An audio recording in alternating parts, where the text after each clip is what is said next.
mengucapkan selamat untuk semua yang hadir pada kesempatan kali ini. Ada Pak Ketum Jaya, ada Direktur Absi Institut, Ustadz Emil Dharma, dan ada Waketum Kemitraan, Ustadz. Dan yang kita patut mengucapkan terima kasih pada Ustadz Muhammad Iqbal yang sudah bersedia mengalokasikan waktu ya di sela-sela kesibukan beliau yang sangat padat di hari-hari terakhir menjelang Ramadan, dan insya Allah juga materinya memang sangat kita butuhkan ya, Islam dalam rangka memakmurkan bumi Indonesia insya Allah. Dan biasanya bumi Allah kali ini lebih spesifik kan Indonesia. Nah ini menarik ini judulnya. Dan mungkin tadi sudah saya buka keberkahan, marilah kita membuka majelis ini dengan baca basmalah dan salawat bersama-sama. Bismillahirrahmanirrahim. Allahumma sholli ala Muhammad. Alhamdulillah. Saat ini partisipan kita dari seluruh Indonesia dan memang tidak hanya terbatas untuk member AFSI. Saat ini sudah listed sekitar 41 dan insya Allah akan terus mengalir saya kira karena sangat banyak ya santri-santrinya Ustadz Muhammad Iqbal dari Kutub Al-Fatih, Jaring Gerai Dinar, Kebun Al-Quran, Masya Allah ya.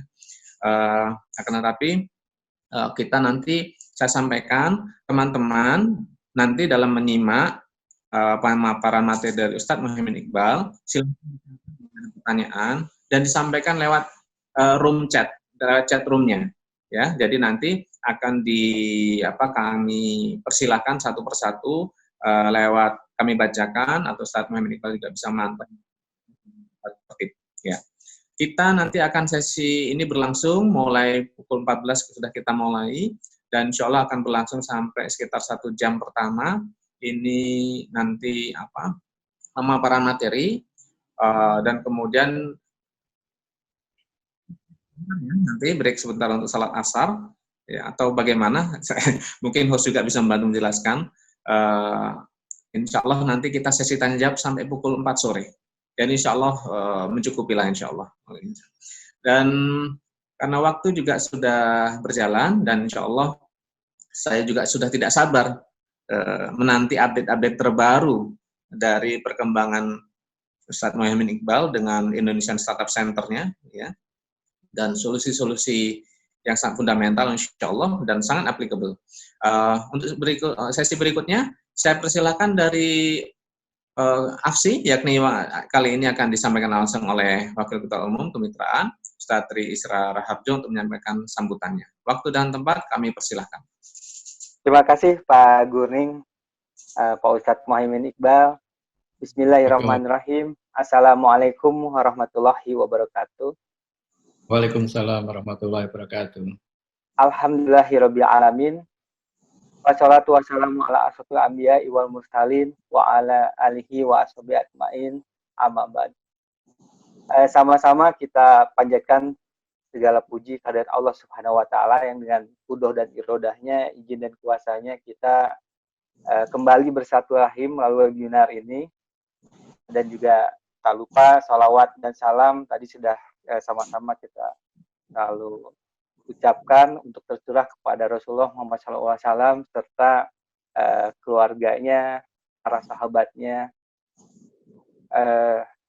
Dan juga di sini kami dari AFSI mengucapkan banyak terima kasih Pak Ustadz Muhammad Iqbal yang telah bersedia untuk memberikan ilmunya, berbagi ilmu dengan kami dari Asosiasi Fintech Syariah Indonesia juga yang terbuka untuk umum dalam webinar kali ini.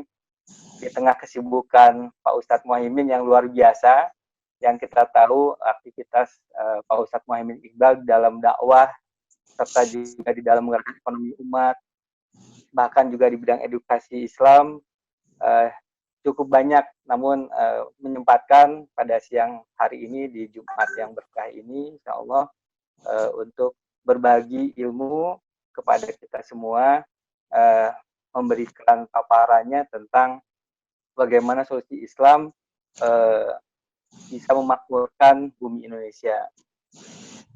Webinar ini alhamdulillah diselenggarakan oleh AFSI melalui AFSI Institute, dan AFSI ini merupakan Asosiasi Fintech Syariah Indonesia di mana memiliki anggota saat ini sekitar 54 fintech di berbagai sektor, baik itu di bidang fintech payment, lalu di peer-to-peer lending, lalu juga di inovasi keuangan digital yang meliputi berbagai macam, dari mulai agregator, project financing, dan lain sebagainya, yang alhamdulillah semakin hari tiap waktu bertambah keanggotaan dari Asia Fintech Syariah Indonesia ini. Dan webinar kali ini merupakan webinar yang kedua yang kami adakan, yang mudah-mudahan bisa memberikan manfaat selain menambah wawasan, juga tentunya menghadirkan kolaborasi dan sinergi para penggiat ekonomi Islam, dan juga memberikan satu wadah bagi kita semua, memberikan semangat di mana kami hadirkan para pembicara yang bukan hanya berkompeten tapi juga memiliki semangat giroh yang luar biasa di dalam perkembangan ekonomi Islam. Dan salah satunya adalah yang hadir di tengah-tengah kita pada kesempatan hari ini.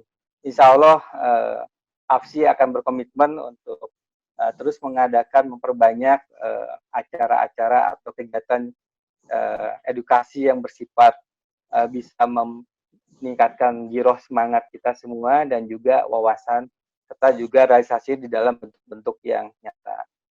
Saya pikir tanpa menunggu lama lagi, selanjutnya kita nanti akan dengarkan sama-sama paparan dari Bapak Ustadz Muhammad Iqbal. Sekali lagi kami ucapkan terima kasih atas kehadirannya, Pak. Semoga di 10 hari terakhir ini kita senantiasa mengisi dengan kegiatan-kegiatan yang memiliki amaliyah ibadah yang positif, yang juga bisa memberikan wawasan baru bagi kami semua. Pak Guning, mungkin kami kembalikan kepada moderator biar kita bisa segera mendengarkan apa yang akan disampaikan oleh Pak Ustadz Muhammad Iqbal terkait dengan solusi Islam di dalam memakmurkan bumi Indonesia ini. Silakan, Pak. Baik, terima kasih Mr. Raharjo yang mewakili pengurus AFSI, dan alhamdulillah saya juga ingin menyapa teman-teman yang baru bergabung, ya. Mohon maaf tidak semuanya bisa saya sebutkan satu persatu, tapi insya Allah kali ini, siang ini kita komplit nih, dari AFSI semua hadir, ya alhamdulillah. Nanti teman-teman juga bisa berinteraksi tidak hanya dengan Ustadz Muhammad Iqbal, nanti boleh juga jika ada hal-hal khusus terkait AFSI dan mungkin kolaborasi dengan nanti dibahas, ya. Semoga ada solusi-solusi, ya, dan memang yang betul-betul bisa diimplementasikan, ya, dalam waktu ke depan, bukan sekedar teori, tapi betul-betul bisa diimplementasikan menjadi gerakan bersama, sehingga solusi atas berbagai problem yang belit bangsa ini dapat betul-betul terurai. Ya, itu sebagai kami. Dan pada Ustadz Muhammad Iqbal, apa sudah siap, Ustadz? Allah siap. Alhamdulillah.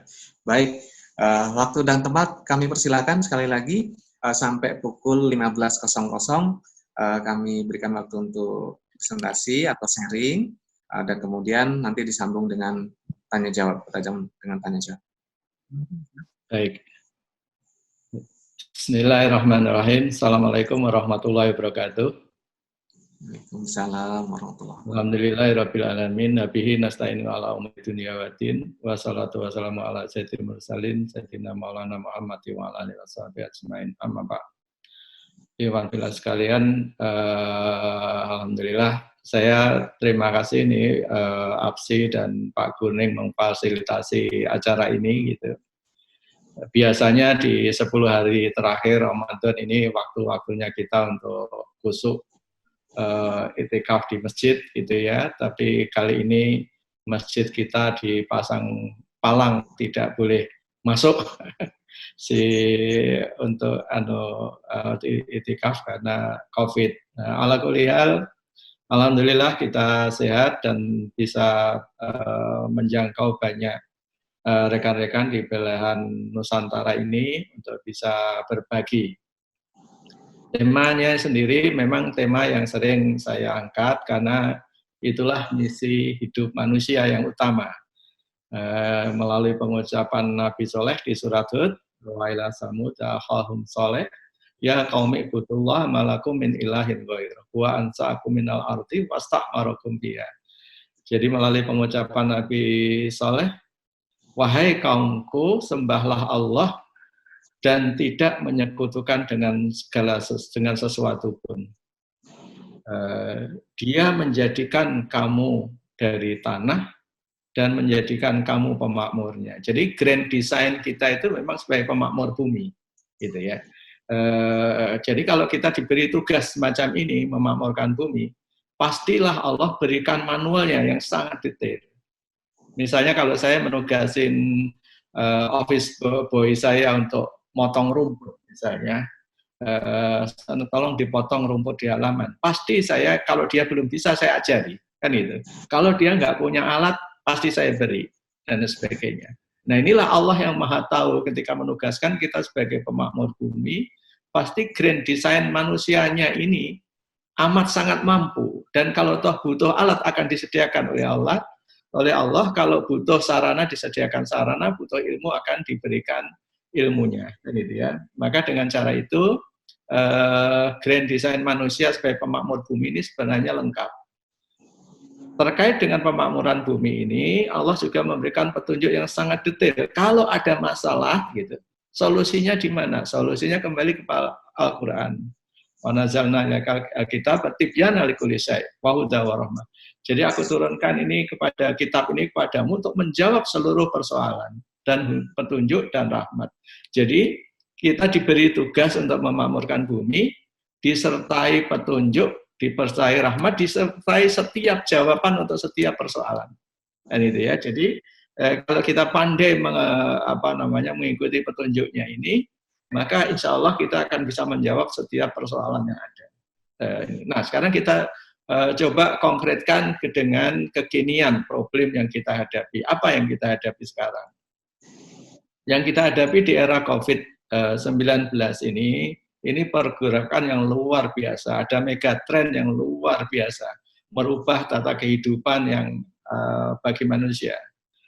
Kemarin saya lagi video conference juga dengan salah satu pejabat dari Islamic Development Bank yang harus pulang ke Amerika karena dia warga negara Amerika karena COVID ini, tapi dia beberapa tugasnya juga di Indonesia. Gitu. Dia juga mengabarkan bahwa intinya adalah perubahan yang sangat masif di era ekonomi yang tengah melaju kencang ini. Jadi itu yang harus kita sikapi. Dan alhamdulillah ala kulli hal dalam situasi seperti ini kita diberi jawaban sebenarnya oleh Allah. Untuk apa yang akan kita lakukan ini apa, kan itu.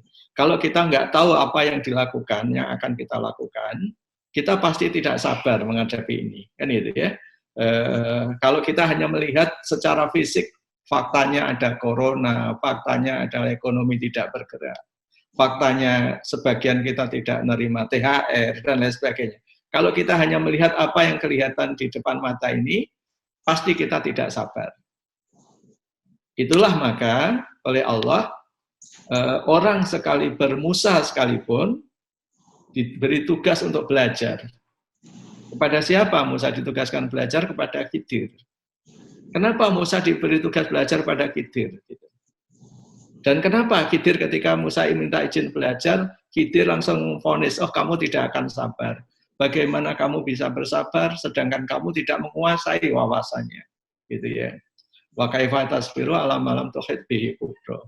Bagaimana kamu bisa bersabar kamu tidak menguasai wawasannya, kan gitu ya. Jadi kita menjadi tidak sabar ketika kita tidak menguasai wawasannya. Apa ini yang ada di belakang ini? Dan dalam cerita Musa itu dijelaskan bahwa Musa tidak sabar karena selalu melihat yang fisik. Ada kapal dilubangi, ada seorang anak dibunuh, ada tembok doyong tinggikan dan sebagainya, hanya melihat fisik. Sedangkan Khidir melihat apa yang di belakang itu. Nah, oleh sebab itu, dalam era semacam ini, dalam situasi semacam ini, kita harus pandai-pandai mentadaburi. Allah akan beri apa kepada kita ketika kita bisa bersabar melalui ini. Kan itu ya, ketika kita bisa bersabar melalui COVID ini, tidak malah terpecah belah, karena sebenarnya ujian dari COVID ini, yang terbesar bukannya penyakitnya, tetapi terpecahnya umat ini, gitu. Yang satu pengen ke masjid, yang satu pengen di rumah gitu aja sudah cukup untuk membuat perdebatan panjang di WA kan itu ya. Inilah perpecahan umat. Ketika terjadi perpecahan umat, yang terjadi adalah gir di dalam hati gitu. Padahal salah satu syarat mukmin itu adalah hilangnya gir ini di dalam hati. Nanti kalau yang di rumah lihat saudaranya di masjid dan kena, tuh apa saya bilang, kan gitu ya. Tidak boleh, itu sikap orang munafik yang seperti itu. Ketika ada saudaranya terkena musibah, dia bilang, tuh seperti apa yang saya bilang. Nggak bisa begitu. Sebaliknya gitu, yang di masjid menyalahkan yang di rumah. Jadi percobaan yang terbesar bagi kita adalah bagaimana menyatukan ini. Nah, oleh sebab itu, ayo kita ngaji bareng dan kita menyadari kembali tugas kita apa. Tugas kita memakmurkan bumi. Petunjuknya apa? Sangat banyak. Karena tugas kita memakmurkan bumi, Allah beri segala macam perlengkapannya. Ibaratnya ada bumi yang mati, sama Allah kita diberi petunjuk bagaimana menghidupkannya di surat Yasin. Ada bumi yang subur tapi tidak berbuah, pohon-pohonnya tidak berbuah, diberi jawaban nanti di surat An-Nahl, kan gitu ya, anunya seperti itu. Ada bumi yang gersang dan lain sebagainya. Bagaimana menghidupkan bumi yang gersang, diberi jawabannya di surat Al-Hajj, gitu ya. Bahkan sering saya sampaikan pada teman-teman yang belajar pertanian tuh, nggak perlu kuliah 4 tahun, nggak perlu ini gitu ya. Ngaji aja sepenggal ayat di surat Al-Hajj ayat 5, bahkan nggak sampai 1 ayat, hanya sepenggal aja.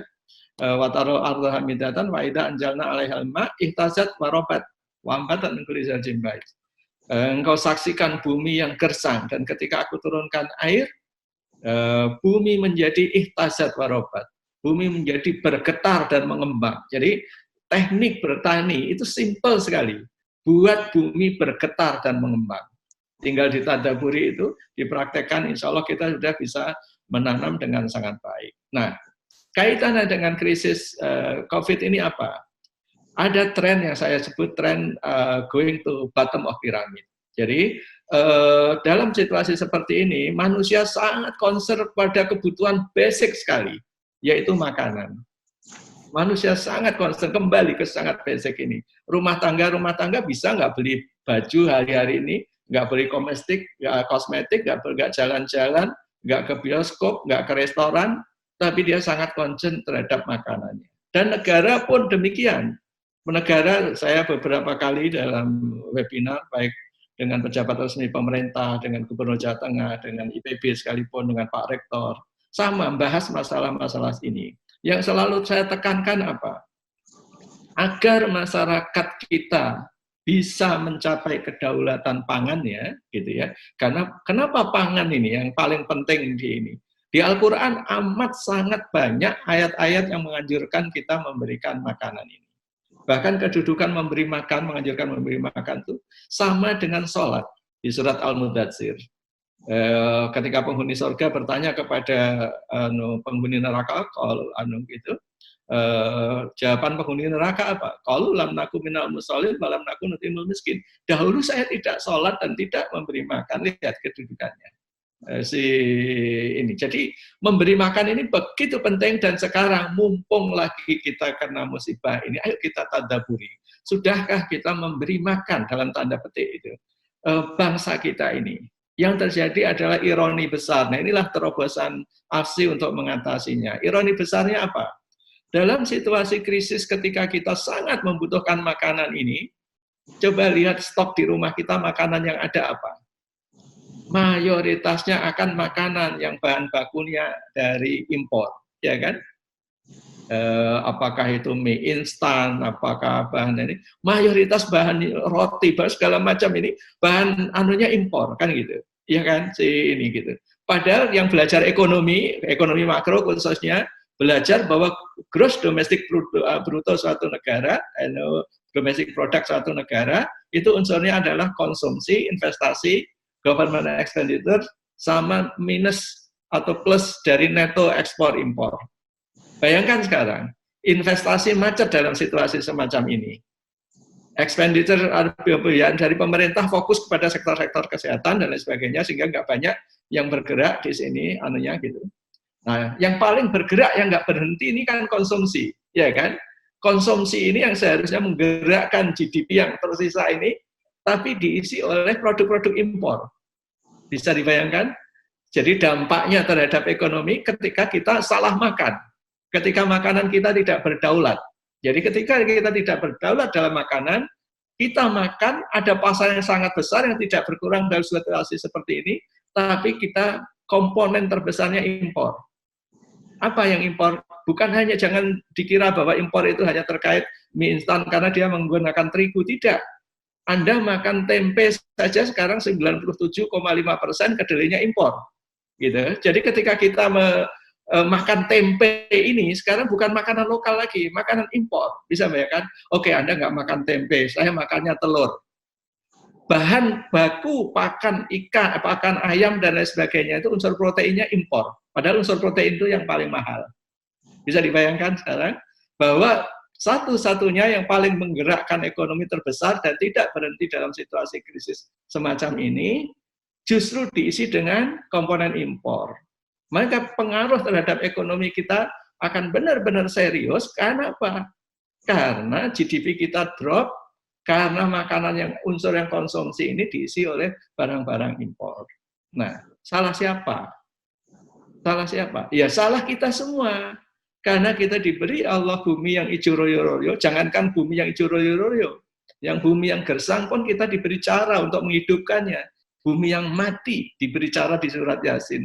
Bumi yang gersang dikasih cara di surat Al-Hajj. Tanaman yang nggak berbuah dikasih cara di surat An-Nahl. Jadi semua jawaban itu ada. Hanya kita tidak bisa melakukan atau tidak melakukannya ini. Oke, tidak punya uang untuk memodalnya gitu. Lagi-lagi. Nah, ini jawabannya terhadap teman-teman di AFSI gitu. Peran Anda, peran kita semua. Bagaimana AFSI bisa menggerakkan potensi yang sangat besar ini gitu. Mengapa kita tidak bisa nanam? Mengapa Pak Tani tidak bisa bergerak? Karena nggak ada modal dan sebagainya. Dunia perbankan hanya mengeluarkan uang average-nya sekitar 3,5% dari dana yang dikelolanya untuk sektor pertanian. Jadi kita semua pengen makan, tapi nggak ada yang mendanai petani ini, gitu kan? Alasannya apa? Alasannya resiko tinggi. Betul. Tapi masa manusia zaman modern seperti ini kita nggak bisa ngatasi masalah itu. Itulah challenge yang harus kita atasi gitu. Salah satu potensi untuk mengatasi problem pangan ini adalah zakat pertanian. Jadi ketika setiap panen kita sebenarnya wajib zakat begitu memenuhi nisab satu nisabnya, yaitu 300 genggaman, 300 Nah, dengan cara membayar zakat bisa dibayangkan, saya pernah hitung potensi zakat pertanian itu sekitar 80 triliun kalau kita bayar. Kalau kita bayar. Nah, kenapa petani tidak membayar? Alasannya karena petani miskin.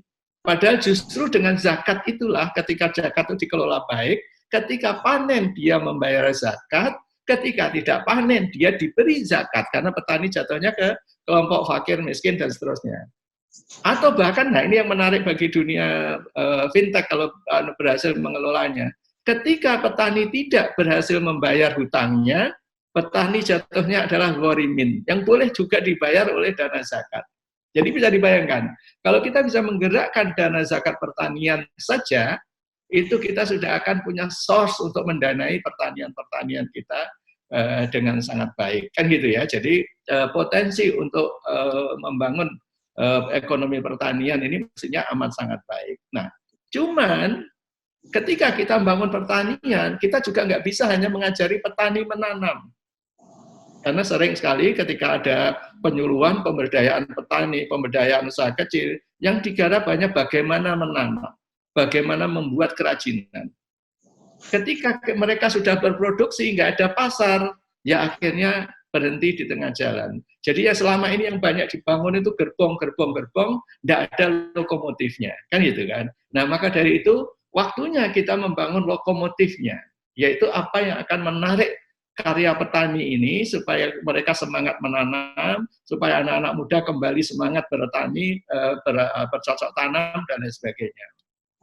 Salah satunya kembali solusinya adalah kembali ke Islam, kembali ke Al-Quran. Maka dari itu di surat Abasa ayat 23 Allah memvonis sebenarnya kepada seluruh manusia, tentu juga termasuk umat manusia, kalla lama yaktima amaroh, sungguh manusia itu belum menjalankan apa yang diperintahkan. Jadi kita semua itu divonis oleh Allah belum menjalankan apa yang diperintahkan. Jadi kalau sekarang kita tergantung begitu banyak produk impor, kita ekonomi kita terpuruk sangat parah dan lain sebagainya ini karena kalah lama yang dimamah. Karena kita sungguh belum melaksanakan apa yang diperintahkan. Bagaimana kita membatalkan vonis ini supaya kita masuk kepada orang yang menjalankan apa yang diperintahkan? Lanjutan ayat tersebut. Falyanduril insanu ila ta'am. Maka hendaklah manusia memperhatikan apa yang dia makan. Lihat. Jadi ketika kita belum memperhatikan apa yang kita makan, kita masih dianggap orang yang belum menjalankan apa yang diperintahkan. Nah, sekarang kita petakan apa yang kita makan, gitu. Coba Bapak, ya Ibu atau teman-teman ingat-ingat makanan di rumah kita apa? Lagi-lagi beras, kadang terigu, kadang telur, kadang mie instan, kadang ini. Coba petakan. Siapa yang ngajari kita makan seperti itu? Dulu kita makan jagung, makan gaplek, makan sagu di tempat yang ini. Di 50 tahun lalu, 40 tahun lalu diubah menjadi semuanya makan beras. Bersamaan dengan itu, disisipkan bersamaan dengan itu, kita dulu tidak mengenal mie instan, tiba-tiba menjadi makanan pokok kedua. Gitu ya. Setiap ada musibah yang disumbangkan adalah mie instan. Ketika ada bansos, ada elemennya mie instan dan lain sebagainya. Padahal semuanya impor, kan gitu ya. Jadi, bukan hanya itu, bukan hanya mie instan itu impor masalahnya. Masalahnya adalah siapa yang ngajari kita makan ini untuk kepentingan siapa? Bisa dikaji dari sisi nutrisi misalnya, apa yang ada di dalamnya, gitu ya. Jadi bukan berbasis manusia itu butuh nutrisi apa sehingga makanannya ini, tapi adalah apa yang mereka bisa jual kepada kita, karena Indonesia adalah negeri dengan penduduk nomor 4 terbesar di dunia, tentu kebutuhan makannya sangat besar, dan itu yang kemudian menjadi target utama para pemasar-pemasar produk pertanian global, kan begitu. Nah, sekarang kita perhatikan. Ketika kita mulai memperhatikan makanan kita dan kemudian kita cek dengan petunjuknya di mana lanjutan ayat tadi, yang di surat Al-Baqarah tadi. Wa ambatna fiha habba wa inaba wa qotba wa zaituna wa nakhla wa hada'iqa ghulba wa faqiyata wa aba mata alakum wa li an'amikum. Lihat, makanan kita sama Allah direnceng di Al-Qur'an sangat banyak. Tentang makanan ini sangat banyak, tapi yang direnceng sangat lengkap adalah di Abasa ini, di 6 ayat tadi. Kita makan habba, biji-bijian, disebut dalam satu ayat. Habba atau biji-bijian itu kalau di Al-Quran hanya dibedakan 2, habba dan anawa. Habba itu adalah biji-bijian yang dimakan. Kalau bahasa teknisnya itu termasuk biji-bijian jenis padi-padian, termasuk juga jenis kacang-kacangan. Pokoknya semua biji yang dimakan itu habba. Ada anawa. Anawa itu biji tapi yang tidak dimakan. Misalnya biji korma. Biji korma itu biji tapi tidak dimakan, dipakai untuk nanam kormanya dan sebagainya. Nah, jadi habba tadi makanan kita ada tapi disebut satu ayat. Nanti yang sangat banyak adalah wa innaba wa qotba wa zaituna wa nahla wa hada'iqa ghulba wa faqiyata wa aba. 4 ayat itu bercerita tentang apa? Tentang tanaman bernutrisi tinggi, buah, sayur, rempah, itu sampai 4. Jadi makanan kita 1 bagian adalah biji-bijian, 4 bagian adalah buah, sayur, rempah, itu ya, buah, sayur, rempah kategorinya itu. Nah nanti di penutupnya mata alakum wa li an'amikum, untukmu dan untuk ternakmu. Nanti ternak untuk manusia lagi. Jadi 1 ayat tentang biji-bijian, 1 tentang ternak dan produk ternak, 4 ayat tentang buah, sayur, dan rempah. Coba sekarang kalau makanan kita luruskan seperti itu. Kita tidak bisa dikooptasi oleh ekonomi global. Kenapa? Karena sayur di setiap kita, bahkan di atap rumah saya bisa nanam sayur. Buah di Indonesia, ada buah, selalu ada buah sepanjang tahun.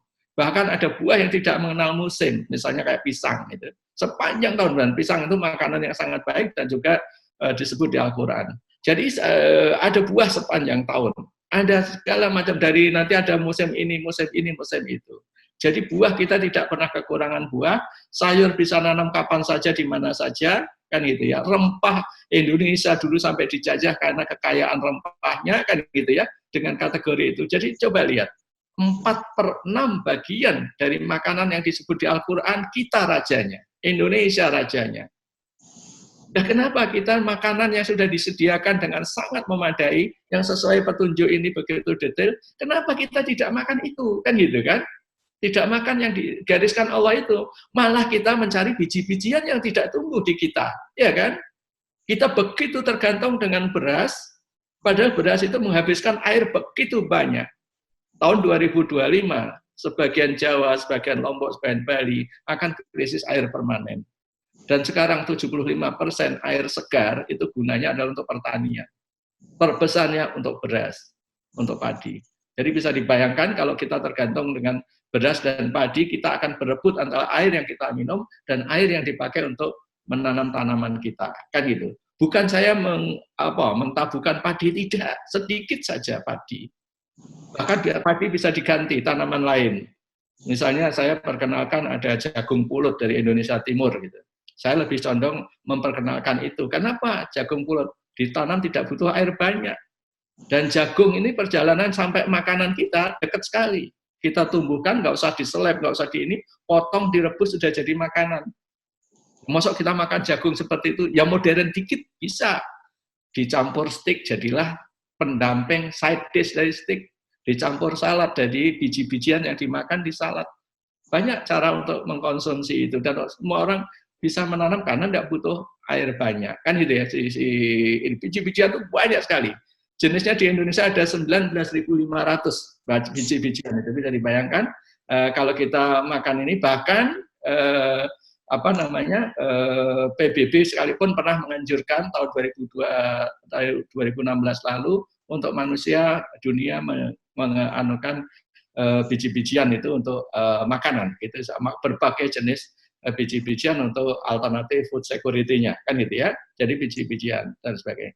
Dan bahkan petunjuk Allah yang lain, kalau kita makan dari biji-bijian, campur buah, sayur, rempah, campur sedikit nutrisi dari hewan, bisa susu, bisa keju, bisa apa saja, bisa anunya dicampur. Lah terus menyajikannya seperti apa? Kalau kita makan begitu saja rasanya kan rame kayak ini kan itu. Manusia modern mempunyai cara untuk melakukan itu. Dan itu dasarnya juga ada di Al-Quran. Di surat 23 ayat 20. Nanti makanan yang sudah direnceng di abasa tadi, dicelup dengan satu minyak, wasib gilil akilin.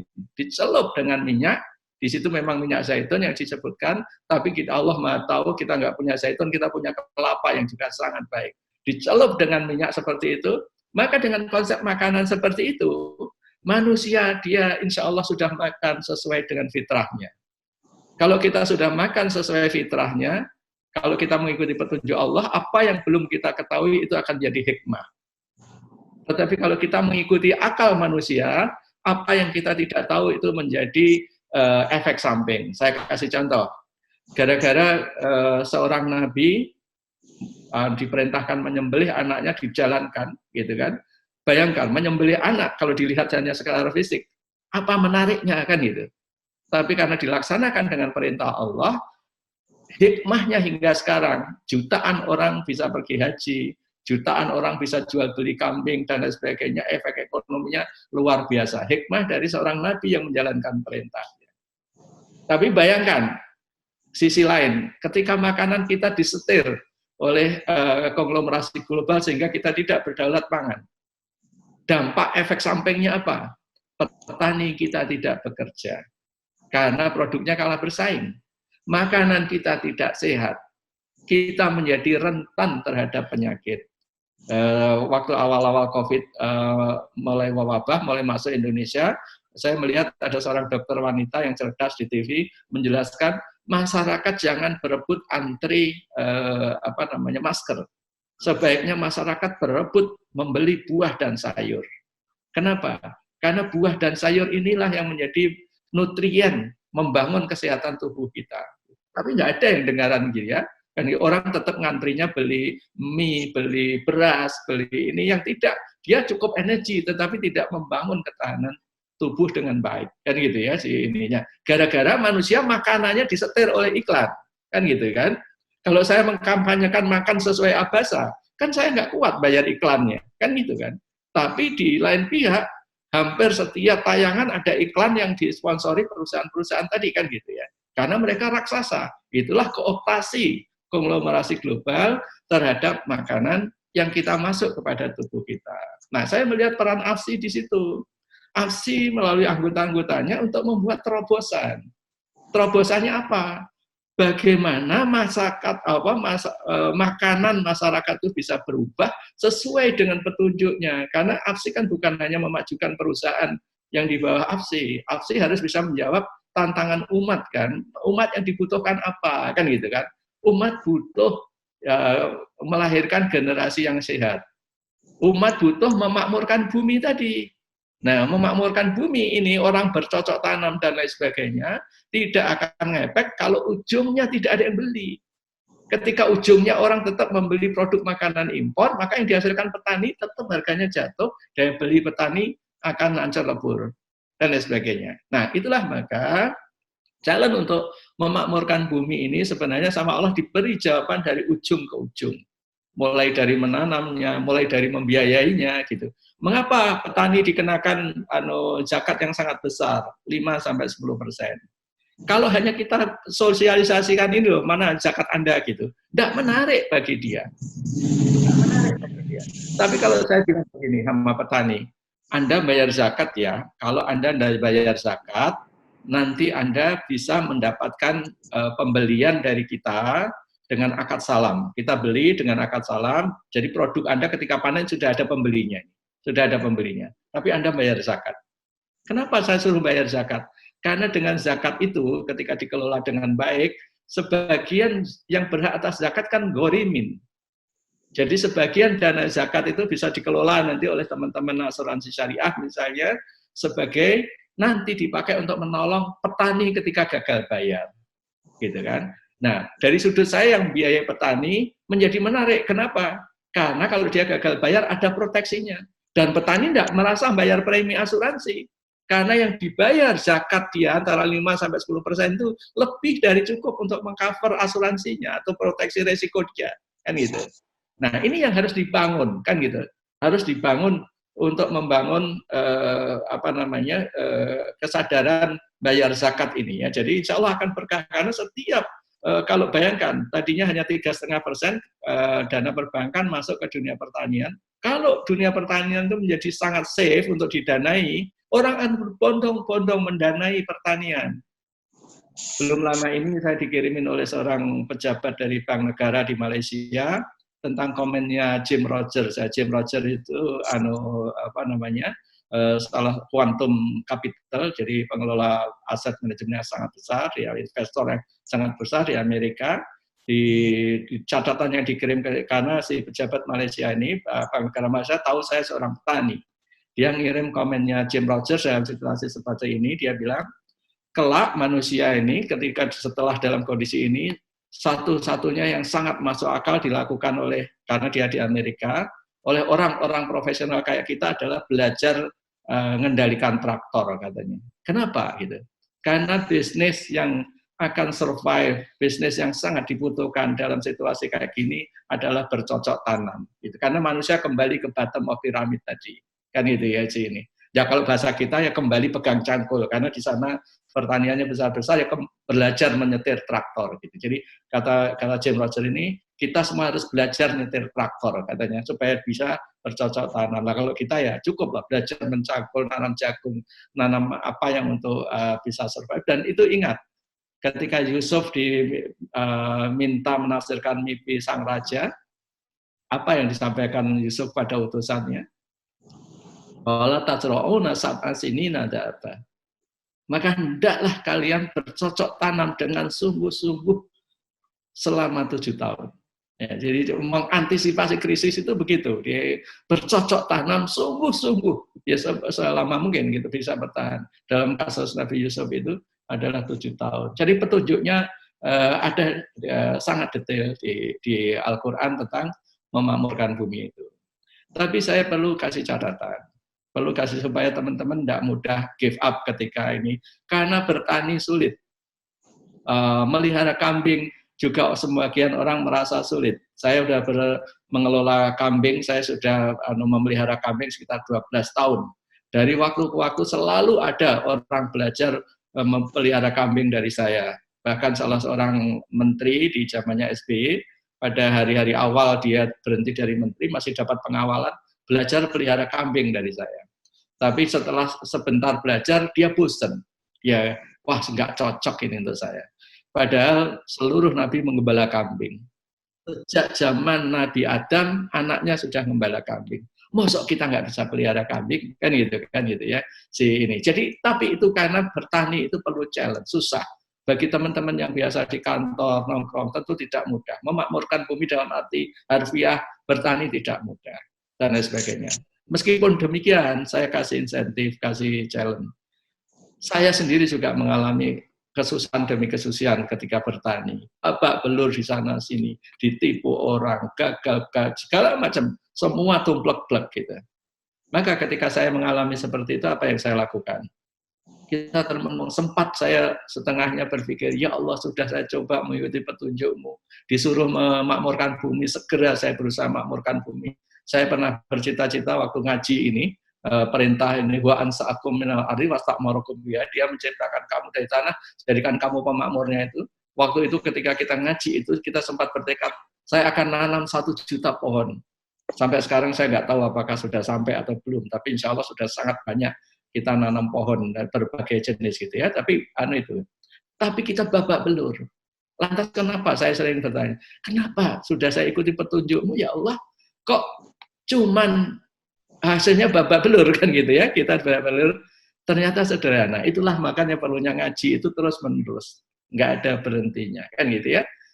Ternyata apa? Setelah saya renungkan, ngajinya belum lengkap, belum selesai kan gitu ya. Baru ayat tadi aja, ketika saya lanjutkan ayatnya, saya keburu lompat dulu kan perintahnya wa ansa'akum minal ardi wastakmarukum biha. Begitu memahami ini kita langsung lompat berusaha memakmurkan. Oh, saya didesain oleh Allah sebagai pemakmur bumi. Ayo segera bergerak kan gitu. Padahal lanjutan ayatnya itu apa? Lanjutan fastaghfiru summa tubu ilaih.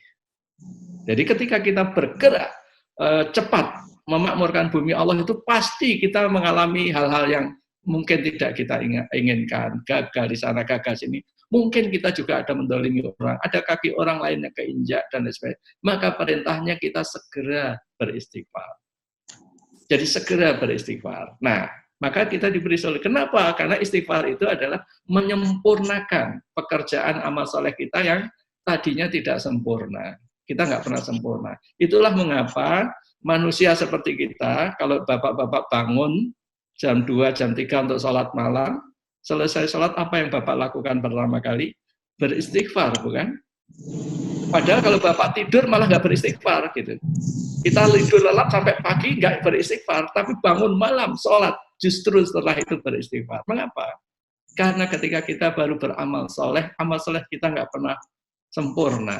Maka dengan istighfar itulah insya Allah amal soleh ini menjadi sempurna. Maka jangan khawatir teman-teman nanti yang berusaha memakmurkan bumi Allah dari berbagai sisinya. Tidak harus dari sisi pertaniannya, tidak harus nanam pohon. Tapi fokuskan, pelajari. Kala lama yaktima amaroh. Apapun yang kita lakukan, jangan sampai kita divonis oleh Allah tidak menjalankan perintahnya. Agar kita tidak menjalankan perintah, tidak termasuk orang yang tidak menjalankan perintahnya, fal yang duril insanu ila ta'at. Maka hendaklah kita memperhatikan makanannya. Nah, tema makanan ini begitu diulang-ulang sekian banyak di Al-Quran, pasti ada maksudnya. Maksudnya, terutama bahkan kita disuruh berpuasa seperti sekarang ini, supaya kita merasakan, supaya timbul empati, supaya bangkit ketaatan kita kepada Allah untuk melakukan itu. Jadi memperhatikan makanan ini nampaknya sepele, tapi itu adalah ujung dari rentetan yang lain yang akan kita lakukan ke belakang manfaatnya. Itu gambaran big picture-nya. Lantas mikronya apa? Bentuk konkretnya apa? Bentuk konkretnya. Saya membuat contoh sederhana, karena dengan ini Bapak-bapak bisa membayangkan betapa konkretnya solusi ini gitu. Lihat apa yang di yang di kotak saya ini. Ini adalah saya perkenalkan dengan koko salad. Nah, koko salad ini adalah makanan yang saya ramu berdasar surat Abasa tadi, tapi karena kita nggak punya minyak zaitun, kita ambilkan minyak dari kelapa. Karena di Indonesia negeri rayuan pulau kelapa, kan gitu ya. Si Allah Maha tahu diberi kelapa. Ternyata subhanallah, kelapa ini bahkan di Filipina dicoba dites untuk menjadi obat COVID-19 gitu. Dan di Indonesia ahli kelapanya ada komunikasi intensif dengan saya, dan insya Allah juga bisa melakukan ini. Jadi konkret, kita soal konkret. Sederhana, kalau Bapak-bapak di sini mencoba untuk melakukan makanan dengan konsep Abasa ini, perhatikan di surat tadi 23 surat Abasa dari ayat 23 sampai 32, coba terapkan, nanti Anda bisa berpuasa nyaris tanpa rasa lapar. Karena kita makan sesuai guidance-nya. Saya punya penyakit diabetes. Biasanya kalau saya makan dengan pola manusia kebanyakan di Indonesia, saya sarapan pagi jam 8, jam 10 sudah lapar. Itu karakter orang diabetes. Mudah sekali lapar. Tapi sejak kita mencoba makanan dengan petunjuknya ini, apa yang terjadi? Saya sahur jam 4 pagi, setengah 4 pagi, nanti saya baru merasa lapar jam 4. Selesai diskusi ini saya baru lapar nanti. Gitu ya. Bisa dibayangkan gitu ya, manfaat dari melakukan itu. Ini hal-hal kecil tapi yang bisa merombak, karena kalau makanan saya ganti itu, tidak ada satupun komponen yang kita impor. Kan gitu kan. Dampaknya apa? Sekian banyak petani akan bisa nanam sayur ini, nanam buah ini, dan seterusnya. Gitu ya. Bahkan minyaknya pun saya ganti dari zaitun dengan kelapa, kan gitu kan. Akan melahirkan industri kelapa yang dulu Indonesia rajanya, sekarang ketinggal dari Thailand, ketinggal dari Vietnam. Ini salah satu solusi. Solusi lain yang juga hal yang sederhana yang saya lakukan. Ini solusi lain yang sederhana. Kayaknya sangat sepele. Anda kalau makan bakso, makan ayam goreng di Kentucky, di McDonald, pendampingnya apa? Pendampingnya saus dari cabai, bukan? Saus dari cabai, dari petani. Tapi coba pelajari, siapa yang menguasai saus ini? Hanya 2 perusahaan besar di Indonesia yang merajai dunia saus. Hanya sambal kok dikooptasi oleh konglomerat, kan kebangetan, kan gitu kan? Kenapa gitu ya?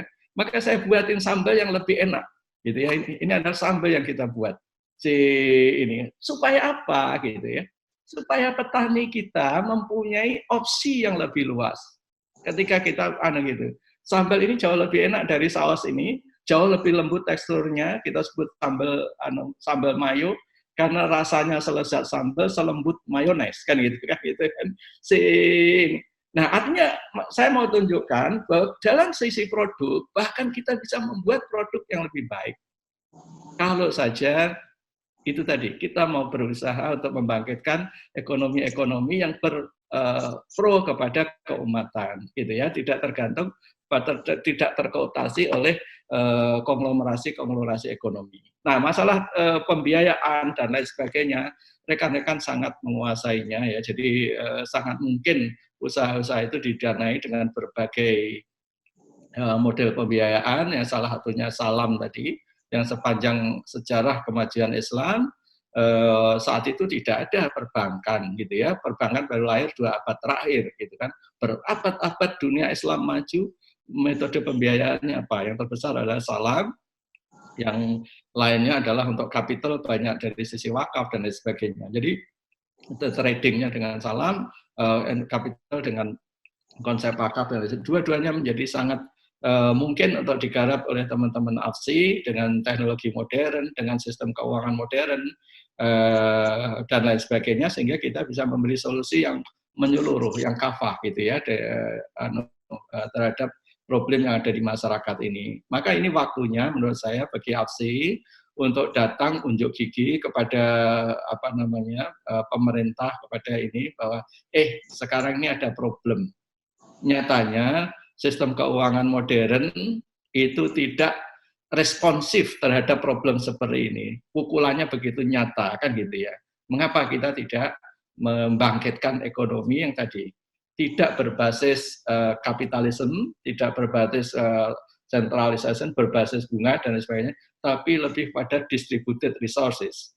Dulu 5 abad sebelum era industri jilid 1 muncul, di dunia Islam sudah ada industri yang sangat besar. Namanya adalah nakobah. Nakobah itu intinya adalah ekosistem, di mana semua orang berperan, gitu, tetapi tidak ada yang satu yang sangat dominan, yang menjadi kapitalisnya gitu. Masing-masing berperan dengan standar yang nakobah terbesar 5 abad sebelum industri satu mulai itu adalah nakobah Warikin namanya, yaitu industri percetakan kitab ketika zaman itu belum ada mesin cetak. Bisa dibayangkan apa yang terjadi. Itulah kerja jama'i itu yang memungkinkan itu terjadi. Nah, kerja jama'i dengan sistem distributed resource ini, inilah sejalan sebenarnya dengan konsep industri 4.0, 4.0. Jalan karena konsepnya adalah distributed. Bahkan teknologi blockchain pun mengenal konsep distributed ledgers. Kan gitu ya. Jadi era distributed resources inilah yang sebenarnya sangat fit untuk dunia keuangan Islam, dunia solusi-solusi berbasis Islam, untuk tampil menyajikan solusinya.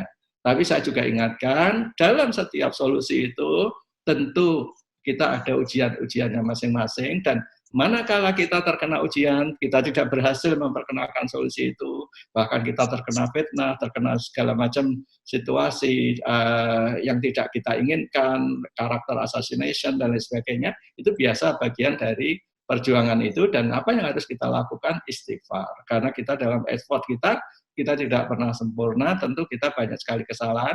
Itulah dengan istighfar demi istighfar, mudah-mudahan kita bisa mengatasi itu. Dan khusus penutup saya, dalam beberapa hari ke depan, ini banyak startup di sini saya lihat, dan biasanya startup itu kalau mempunyai kesempatan pitching di konglomerat kapitalis besar dan sebagainya, bangganya minta ampun gitu ya, untuk pitching 2 menit, untuk menyampaikan beberapa menit pitchingnya, dia sudah senang sekali, disiapkan berhari-hari dan lain sebagainya. Padahal hanya terhadap seorang pemilik modal. Nah, di beberapa malam ke depan akan ada periode di mana kita kesempatan membuat pitching kepada Yang Maha Kuasa. Dan waktunya sepanjang malam. Semua mempunyai kesempatan yang sama. Dan dia amat sangat berkuasa untuk mengubah segala sesuatu di malam itu. Gitu. Fiha yufraqu kullu amrin hakim. Malam itu, malam ditentukannya, malam penentuan segala urusan sampai setahun ke depan. Maka manfaatkan kesempatan dalam malam-malam mendatang, gitu ya, malam-malam mendatang untuk pitching startup Anda, ide-ide besar Anda di depan Yang Maha Kuasa. Waktunya semalam suntuk, karena kita nggak tahu malamnya di mana. Jangan pakai teknologi mancing ya. Jadi mancing malam ini ganjil-ganjil, enggak, pakai jala aja. Semua malam dilakukan pitching kepada Yang Maha Kuasa ini terhadap proposal kita.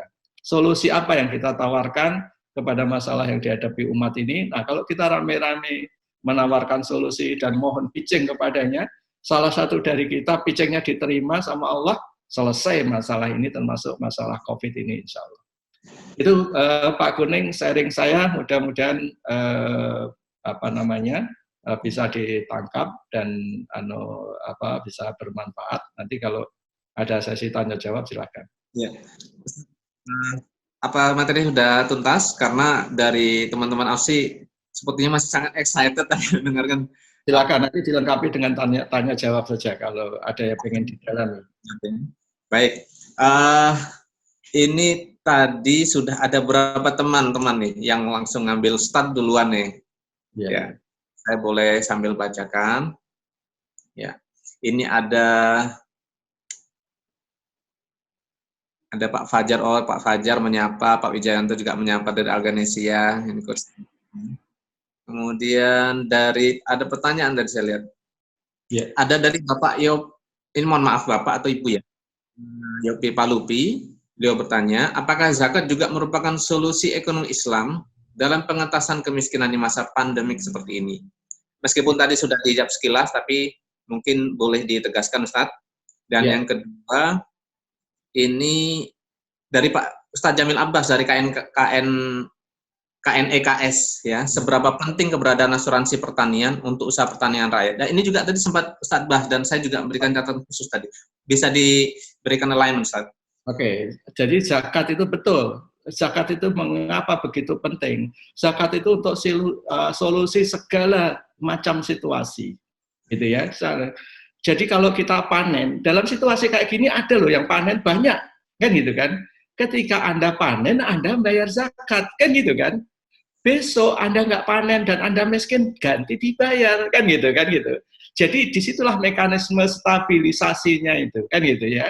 Jadi zakat itu menjadi stabilisator ekonomi sebenarnya, kan gitu. Dan zakat pertanian adalah yang terbesar, karena risikonya juga besar, karena fluktuasinya besar, maka perlu di-cover dengan biaya yang besar, yaitu zakat yang 5-10% tadi. Jadi jelas, pengelolaan zakat yang efektif, apalagi zakat pertanian saja pernah saya identifikasi, potensinya itu 80 triliun. Jadi bisa dibayangkan gitu ya, kalau kita garap rame-rame bisa menjadi pengentas kemiskinan ini. Dan efeknya bukan hanya 80 triliun itu, tidak. Karena ketika asuransi pertanian nanti membackup dengan pengelola dikaitkan dengan zakat itu, pembiayaan terhadap sektor pertanian menjadi amat sangat penting, menjadi sangat mudah. Karena apa? Ada kepastiannya. Kalau petani gagal bayar, nggak usah khawatir. Nanti dana dia sebagai gorimin dibayari. Kan gitu kan? Jadi ada solusi, kan gitu. Jadi ada solusi, gitu. Tinggal digerakkan, nanti itu menjadi solusi, kan gitu. Ya, kita bisa membuat model. Nah, pertanyaan kedua tentang asuransi pertanian tadi. Jadi konteksnya kalau asuransi pertanian itu sebenarnya saya melihat asuransi itu sebagai mekanisme ta'awun yang efektif dan dalam konteks peraturan OJK segala macam yang dikenal oleh OJK, kan gitu ya. Jadi ini kalau di luar itu ya ada misalnya dengan konteks akilah dan sebagainya. Bahkan akilah itu dicontohkan sejak zaman Nabi, zaman para sahabat, kan gitu ya, dia ada contoh akilah. Bahkan tadi pagi saya juga diundang ceramah seperti ini di kalangan asuransi syariah, hal yang sama saya tekankan gitu. Industri asuransi syariah kalau mau serius harusnya lebih besar dari industri asuransi konvensional. Karena konvensional hanya mengambil premi itu kan hitungan per mil, sekian per mil, nggak sampai 1% dari aset dan sebagainya. Nah zakat itu sekian persen, apalagi bisa wakaf. Wakaf itu ukurannya lantanalul birra kata tungfiku 5.000. Harta yang kita cintai, yang kita wakafkan, kan itu nilainya lebih besar. Jadi asuransi bukan penting dalam konteks asuransinya, tapi mekanisme stabilisator tadi yang penting. Jadi kita manfaatkan karena di Indonesia yang berizin mengelola risiko ini karena asuransi. Ya oke lah kita pakai asuransi, tapi harus mengikuti konteks syariah yang proper. Maka penting peran para dewan pengawas syariah untuk mengasih terobosan pada rekan-rekan industri asuransi untuk ngasih solusi yang benar-benar unggul untuk masyarakat saat ini. Baik Ustadz, ini untuk sedikit mempertajam pertanyaan dari Ustadz Jamil Abbas tadi Ustadz. Jadi begini Ustadz, di lapangan, khususnya di kalangan para praktisi ya dan pegiat ekonomi Islam, ini sebagiannya ada katakanlah perbedaan pendapat yang cukup tajam terkait asuransi syariah ini Ustaz. Mungkin bisa diberikan wawasan atau pencerahan itu Ustaz. Oke, kalau saya melihatnya begini, itu hanya menurut saya hanya masalah perbedaan persepsi, penafsiran dan lain sebagainya. Tapi harus kita kembalikan. Jadi yang saya setuju kalau teman-teman yang nggak setuju tentang asuransi itu karena banyak sekali asuransi syariah, bukan hanya asuransi, sebenarnya perbankan juga seperti itu. Asalnya barang haram dibungkus sedemikian rupa sehingga nampak halal, kan gitu ya. Itu dalam konteks itu saya juga nggak setuju bahwa ini. Tetapi bayangkan pendekatannya yang lebih konkret gitu ya. Misalnya konkretnya seperti ini. Industri asuransi syariah karena sekarang diakui sistem legal pengelolaan risiko itu kan lewat mekanisme asuransi. Tapi di-create produk yang benar-benar sesuai dengan syariat Islam, misalnya dengan basis akilah gitu kan. Akilah itu bisa menjadi asuransi tanpa premi, bayangkan. Kalau orang industri asuransi syariah memperkenalkan konsep asuransi tanpa premi, bisa dibayangkan industri asuransi konvensional nggak akan bisa menyainginya, kan gitu. Kok bisa asuransi tanpa premi? Dalam sistem akilah dulu, rombongan yang bersepakat saling tolong-menolong itu cukup dengan komitmen. Nanti kalau Anda ditahan musuh, perlu tebusan, kami pikul rame-rame. Komitmen saat itu bisa dipegang, semuanya ikut, kan gitu kan? Nggak ada yang menyalahi komitmen itu. Sekarang kan manusia sulit dipercaya untuk hanya komit begitu aja. Nanti kamu kalau kesusahan, saya pikul rame-rame. Sulit dikomit. Nah, tetapi zaman modern ini, ada yang disebut smart contract dengan blockchain misalnya. Maka dengan smart contract blockchain itu, uang premi saya alokasikan tetap di akun saya, tetap saya kelola dengan dalam kelolaan saya. Hanya saya komit, kalau si fulan kena, saya ikut iuran sekian, memikul dia, kesusahan dia. Itulah konsep Aqilah, kan gitu ya. Izinnya apa? Izinnya di Indonesia adalah asuransi, kan gitu kan. Karena yang diizinkan oleh OJK melakukan itu adalah ini. Kalau kita lakukan sendiri, namanya asuransi gelap nanti, kan gitu ya. Jadi harus dipahami, dijembatani komunikasinya semacam itu. Nah, baik Ustadz, itu tadi cukup mencerahkan. Ini mohon maaf tadi saya diluruskan oleh penanya bahwa yang dimaksud adalah seberapa penting keberadaan asuransi pertanian dalam transaksi pembiayaannya, Ustadz. Ya. Pada saat misalkan ada pembiayaan untuk petani dari katakanlah dari teman-teman AFSI, apakah betul-betul perlu atau bahkan wajib gitu Ustadz ada asuransi pertanian ini? Yang jelas, karena kalau sistem misalnya di anggota AFSI kan dasarnya adalah sebagai platform yang membantu investor atau kreditur untuk biayai, kan gitu ya. Kalau ada asuransi, dia akan memberikan rasa tentram, rasa nyaman pada para investor, kan gitu ya. Bahwa nanti kalau gagal ada yang membayari, kan gitu ya. Nah, kebutuhan tentang asuransi ini juga bisa ditangkap oleh anggota AFSI yang lain. Yaitu ayo kita kelola secara syar'i, kan gitu Pak. Jadi nanti ada solusi misalnya silahkan startup baru apa yang berusaha mengelola ini, kan gitu ya, silahkan digarap bagaimana dana pertanian ini bisa dikelola dengan aman supaya apa, tugas kita memakmurkan bumi menjadi aman. Kalau selama ini memang tidak aman, saya nggak terlalu menyalahkan teman-teman perbankan yang enggan mendanai itu karena risiko tinggi gitu. Karena apa? Petani juga nggak bayar zakat, kan gitu, nggak ada dana yang dikelola, kan gitu. Nah, kan sekarang kalau kita kampanyekan, ayo bayar zakat, nanti hikmah dari ayo bayar zakat ketika Anda gagal panen, ketika Anda berhutang, ada mekanisme yang menjaminnya, kan gitu ya. Jadi itu hikmah dari pelaksanaan perintah zakat untuk pertanian ini.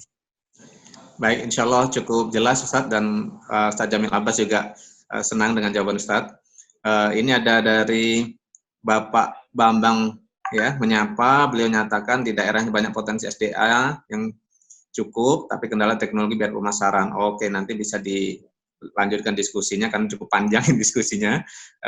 Kelapa yang belum tingkatkan nilai tambahnya. Jadi mungkin sebagai tambahan informasi, Profesor Wisnu Garjito yang juga sahabat Ustadz Muhammad Iqbal, saya juga beberapa kali sempat diskusi, bahkan jelas mampu memberikan nyusun formula hampir 1.600-1.800 turunan produk dari kelapa, dan bisa digarap serius itu sudah mencukupi untuk APBN kita, mengcover APBN kita. Kemudian ada apresiasi dari Bapak Sudrajat tentang pitching pada Allah SWT, dan ini juga cukup membuat saya merinding tadi Ustaz. Dan memang walaupun sebetulnya bukan pertama kali mendengar, tapi diingatkan kembali ini. Terima kasih Ustaz. Kemudian ini ada dari Pak Iim Hilman, beliau menyampaikan apresiasi, sangat menarik sekali Ustaz, apa yang disampaikan Ustaz Muhaimin, dan beliau tentang relevansi Quran Surat Al-A'raf terkait kondisi pandemi COVID-19 di Indonesia. Ini Ustaz, mungkin bisa diberikan tanggapan Ustaz? Surat Al-A'raf ayat berapa? Surat Al-A'raf berapa? Ini disebutkan ayatnya. Mungkin Pak Iim Hilman boleh nyusulkan kita yang berikutnya. Pak Sudrajat Aryadi, dengan situasi seperti ini banyak orang yang berniat banting setir ke bidang agrobisnis. Adakah sektor pembiayaan yang bisa mengcover ini? Insya Allah ada cukup banyak. Sebagian di luar AFSI juga ada beberapa yang bisa mengcover ini dengan berbagai macam pola ya. Tapi mungkin juga Ustadz Iqbal karena juga selaku founder iGrow dan banyak startup lainnya juga bisa memberikan tanggapan, Ustaz? Jadi begini, kalau saya lihat pembiayaan terhadap petani atau pembiayaan pada umumnya sebenarnya berisiko tinggi. Di pertanian itu. Oleh sebab itu kita harus cari inovasi-inovasi untuk meminimasi risiko itu. Salah satunya yaitu tadi kembali kepada Islam. Salah satunya adalah dengan konsep salam. Kenapa di dalam konsep salam itu jauh lebih aman, kan gitu ya? Kenapa? Karena dalam konsep salam, petani itu ketika berproduksi sudah jelas. Pada saat panen, itu pembelinya siapa, harganya berapa, dikirim kemana, dan lain sebagainya. Karena kejelasan itulah dia layak didanai, kan gitu. si ini gitu. Jadi yang perlu dibangun bareng, dan saya ayo kita bangun bareng, kalau ada teman-teman mau bergabung, bangun. Yang perlu dibangun itu sebenarnya istilah kita adalah supply chain platform untuk petani ini gitu. Supply chain platform itu intinya adalah jaminan ketika saya panen, pembelinya sudah ada. Bagi pengguna ada jaminan kalau saya butuh produk, yang memproduksi juga ada. Nah, ketika platform itu ada, supply chain platform ini tersedia untuk pertanian, maka pendanaan menjadi sangat aman, kan gitu ya. Jadi inilah yang sedang kita siapkan, kita kerjakan. Jadi bagaimana kita mempunyai platform yang bisa dipakai universal oleh para petani itu oleh berbagai produk, sehingga produk pertanian lebih jamin. Termasuk tadi yang dijelaskan Pak Guning tadi, memang hari-hari ini Pak Garjito, Wisnu Garjito intensif bicara dengan tim kami, karena kita akan menggunakan fasilitas produksi yang sama di tempat kami untuk memproduksi produk-produk dia. Salah satunya yang kita tekankan juga adanya platform tadi. Petani-petani kelapa dia akan aman dari berbagai penjuru, bisa kita danai kalau ada semuanya mau menggunakan platform itu. Kapan akan panen berapa, dan ketika jadi produk siapa yang akan menjual, dan lain sebagainya. Semuanya dalam ekosistem yang sama. Masing-masing dengan perusahaan terpisah silakan, ada koperasi, ada ini silakan, tapi semuanya itu yang dalam Islam disebut nakobah, ekosistem.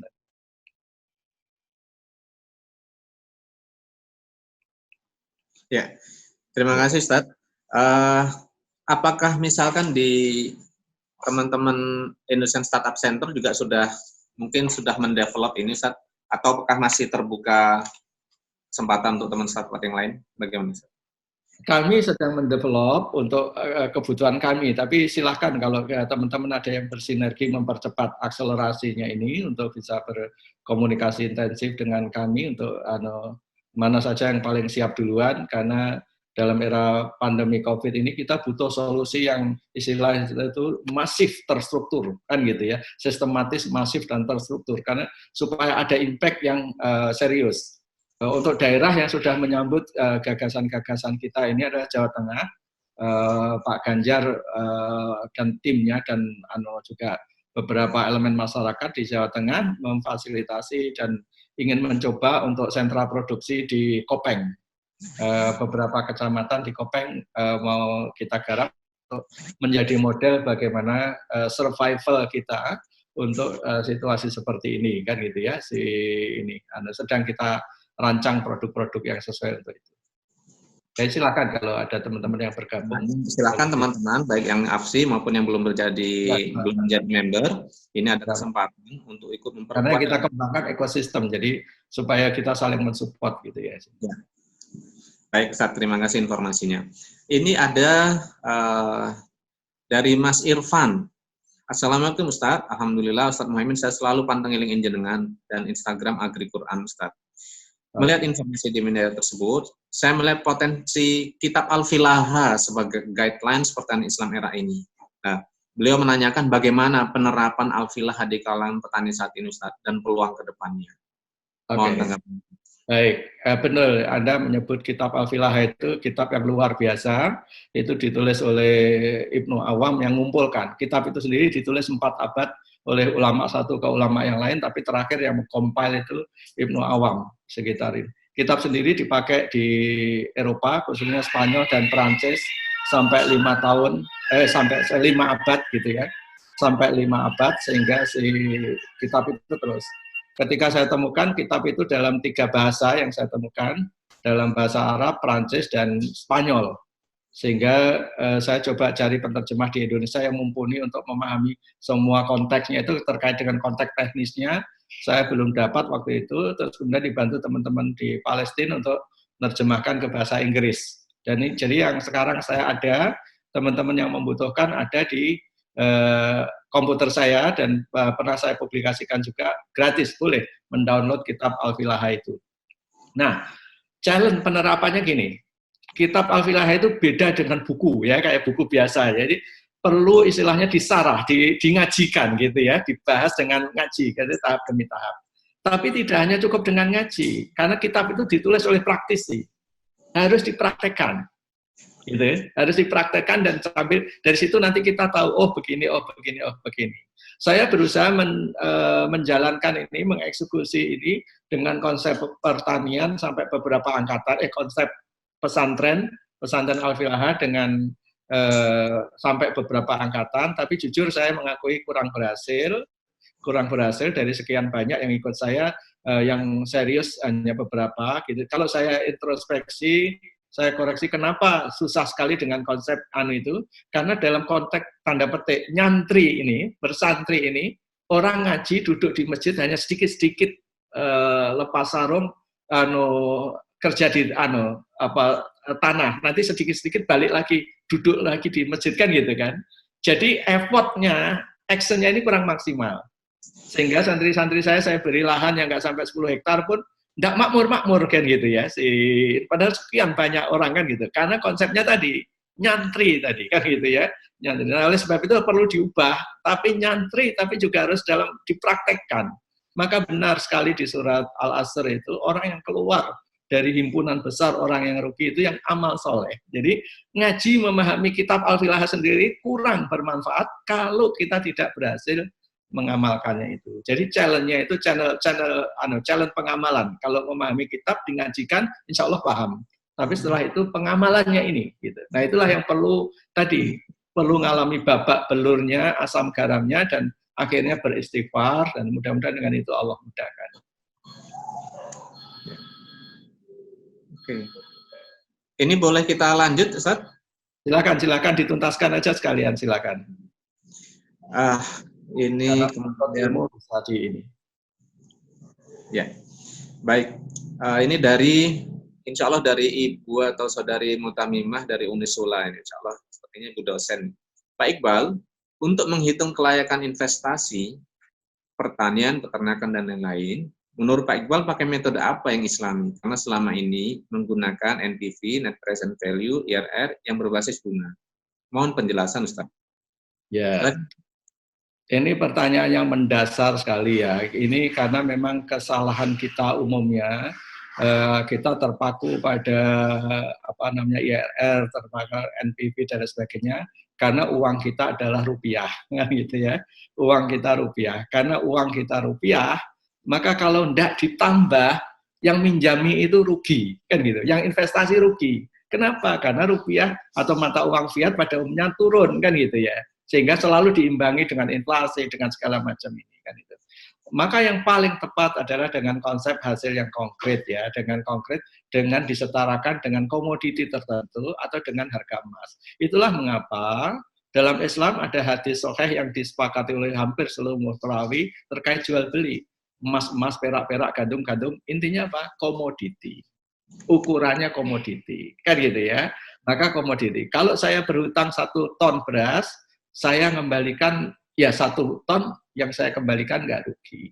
Kalau saya bisa menambah itu akan lebih baik, tapi nggak boleh dijanjikan di depan dan lain sebagainya.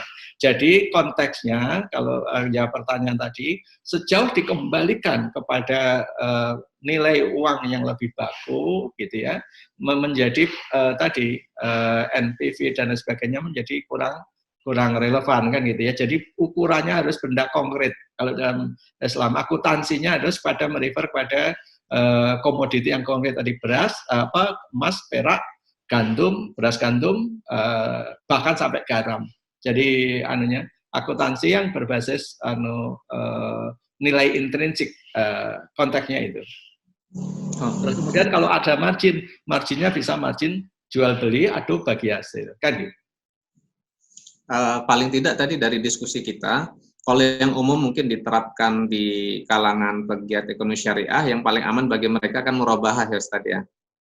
Iya, paling mudah. Paling mudah ya. Dan sudah jelas untungnya gitu bagi mereka gitu. Termasuk bagi investor dan juga penyelenggara gitu mudah menghitungnya. Yang kedua tadi Ustaz menyebutkan banyak juga membahas tentang salam, akad salam ini. Ya. Meskipun juga sekali lagi ini saya juga sangat berharap ya bahwasanya mekanisme akad salam ini sebetulnya bisa lebih luas dan bisa lebih masif gitu ya. Tapi memang dalam beberapa diskusi ini juga masih cukup ini Ustaz, ya ada ikhtilaf begitu juga. Kemudian yang ketiga tadi terkait disetarakan dengan bahan-bahan komoditi gitu ya. Ini saya coba kira-kira misalnya gambaran konkretnya gitu Ustaz. Bisakah diberikan contoh misalkan gitu. Misalkan pembiayaan pertanian apa, terus apakah padi nanti juga diberi share padi, misalkan ya pembiayaan pertaniannya padi atau buah, itu nanti juga investor dapat disetarakan buah juga, baru dijual terus diuangkan rupiah atau emas, atau kira-kira bagaimana? Mohon maaf ini agak teknis, supaya, karena saya berkecimpung di sini juga gitu. Teknologi yang berkembang saat ini justru ke arah sana. Teknologi blockchain khususnya adalah commodity blockchain ya bukan cryptocurrency tapi crypto komoditinya itu sebenarnya ke arah sana. Jadi jangan sampai nanti yang menyentarakan dengan emas ini keduluan Cina kan gitu kan. Karena Cina sudah bergerak cepat kan gitu. Kita yang diajari dan kitab oleh ulama sekian, kita nggak ngepek-ngepek kan gitu kan. Tapi yang Cina yang tahu ini langsung bergerak cepat. Jangan lupa kitab Al-Filah itu yang membahas, saya ketemunya juga dari Cina juga kan, sedang dibahas di salah satu research center dia, dan saya dapat bocorannya, saya cari kitabnya kan gitu ya. Jadi mereka belajar lebih cepat dari kita kan gitu ya. Salah kita kan gitu. Kita kelambanan kita. Nah jadi intinya adalah sebenarnya solusi teknologi modern itu akan kembali ke sana, yaitu yang namanya crypto commodity itu, uang kita bisa dikaitkan dengan apa saja. Pak Goreng punya daun zaitun, dikaitkan dengan daun zaitun, misalnya sejauh dia benda konkret, benda real. Punyanya jagung, kaitkan dengan jagung. Hanya saja memang dalam hal crypto commodity ini, terus terang di Indonesia saya mengalami benturan di terlalu banyaknya pihak yang berusaha ngatur. Saya di awal-awal saya belajar blockchain dan berusaha menerapkan ini, saya tadinya berharap hanya ada satu lembaga saja yang mengatur, sehingga saya cukup minta izin satu ini kita bisa tangani seluruhnya. Tapi khusus blockchain ini di Indonesia kan BI pengen ngatur, OJK pengen ngatur, Bapepti pengen ngatur. Nah kalau saya izinnya kemana? Repot banget. Ngurus izin satu izin aja susah, apalagi perlu izin 3 institusi, repot banget dengan standar yang berbeda-beda. Akhirnya inisiatif blockchain saya turunkan grade-nya. Jadi tidak mengarah pada crypto community, tidak mengarah pada cryptocurrency, tapi saya gunakan sebagai supply chain saja. Sayang sebenarnya hanya dari sekian banyak potensi, tapi karena benturan perizinan terlalu jelimet, usaha kecil kayak startup kayak kita terlalu repot kalau setiap saat kita harus menghadapi begitu banyak peraturan dari berbagai instansi yang kesana kena ini dan semacam itu gitu. Semuanya saya sudah bicara dengan institusi-institusi itu, akhirnya keputusan saya pusing, saya harus bicara dengan 3 institusi karena menyangkut cryptocurrency dengan BI, menyangkut investasi dengan OJK, menyangkut komoditi dengan Bapepti. Repot amat gitu ya. Jadi kalau mereka bersatu, udahlah keluarin satu peraturan blockchain, aturannya ini, siapa yang bertanggung jawab, itu mungkin akan lebih mudah gitu ya sehingga anunya seperti itu. Padahal blockchain itu berpeluang tadi untuk menjadikan komoditi real kita sebagai uang yang intrinsik tadi, uang yang hakiki. Sesuai hadis emas, perak, gandum, dan seterusnya. Baik Ustaz, terima kasih jawabannya. Kemudian ini ada Bapak Sudrajat yang menawarkan, langsung beliau juga berupaya ya bisa berkontribusi. Sebagai bentuk sinergi, saya ada fasilitas gudang di Bekasi dekat dengan Tol Jor. Barangkali bisa dikerjasamakan sebagai distribution hub. Jika ada yang berminat silahkan kontak beliau di 08174 888830. Oke. Kemudian ini ada dari Bapak, insya Allah ini Pak Widyan. Assalamualaikum Pak, apakah bisa dikembangkan metode pembiayaan lain di sektor agribisnis dengan cara equity crowdfunding ECF? Jadi investor tidak perlu pusing bagaimana jika terjadi gagal bayar karena basis bagi hasil dari porsi kepemilikan. Sudah ada POJK 37 2018 tentang rule of game-nya. Barangkali ada yang tertarik. Ini mungkin juga untuk semua, tapi Ustadz Iqbal juga boleh Ustadz berikan pencerahan dalam hal ini. Sangat mungkin, Pak. Ada alumninya juga ECF Ustadz ya? Sangat mungkin kita develop solusi itu. Bahkan yang tadi saya cerita proyek di Jawa Tengah itu, salah satu solusinya juga ECF kan gitu ya, karena kita juga punya startup alumni itu yang bergerak ke sana gitu ya. Jadi nanti misalnya konkretnya adalah kalau solusinya, kalau petani butuh biaya untuk menanam semusim hanya 3 bulan, 4 bulan, saya bisa danai dengan akad salam, misalnya lewat iGrow dan sebagainya. Tapi bagaimana kalau kelompok tani, koperasi tani, dia butuh membangun greenhouse, kan gitu ya. Greenhouse tentu pulang baliknya panjang dan nanti peluang pengembangannya di mana-mana dan sebagainya.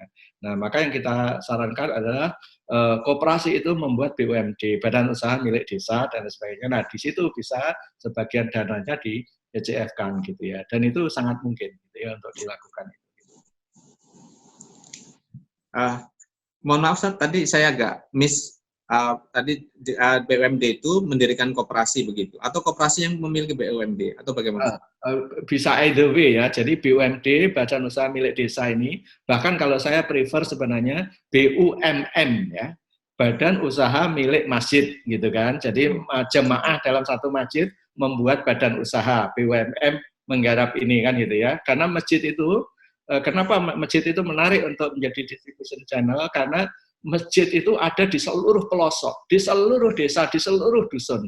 Lebih luas jangkauannya ketimbang kantor pos, ketimbang BRI. Jadi kalau kita bisa menggerakkan BUMM tadi, potensinya menjadi sangat besar. Let's say BUMM membuat usaha tadi, gitu ya, badan usaha tadi, kan butuh dana nanti untuk membangun greenhouse dan sebagainya. Nah itu yang bisa dibuat equity crowdfunding. Nanti pabrik yang mendanai itu menjadi bagian dari pemegang saham dari BUMM tadi. Terkait dengan risk assessment-nya Ustadz, jadi kami juga sedang pertimbangkan terkait platform berbasis ECF ini di samping P2P. Ustadz. Kalau terkait risk assessment-nya bagaimana Ustadz? Kembali basic ketika kita menilai suatu usaha kan, basic ketika kita menilai usaha apa? Pasarnya siapa, ya kan? Nanti apa value proposition-nya apa, dan bisnis modelnya kayak apa, revenue-nya dari mana, dan lain sebagainya kan. Jadi 9 pertanyaan yang harus dijawab itu kan asesmennya. Kalau 9 pertanyaan itu sudah terjawab, ya insya Allah akan aman kan itu. Seperti menilai startup yang akan kita danai kan, kita uji dengan 9 pertanyaan. Sama gitu ya, ketika kita membiayai suatu usaha milik tani sebagian dari pemegang saham publik kita, ya kita bantu mereka melakukan asesmen dengan tools itu kan. Oke. Ini karena ECF ini sebuah diversifikasi baru dari fintech yang baru aturannya baru disosialisasikan awal 2019. Dan saat ini sepertinya saya juga dan beberapa teman juga sedang mempertimbangkan dengan serius untuk masuk ke sana, akan butuh kehati-hatian. Kemudian ini ada lagi dari Pak Muhammad Taufik Arifin, beliau izin sholat, oke silahkan. Ini Pak Yudi Hidayat. Ini sepertinya butuh di breakdown ya Ustaz. Jadi Pak Yudi Hidayat, mohon diberikan contoh praktis metode penilaian kelayakan bisnis yang islami.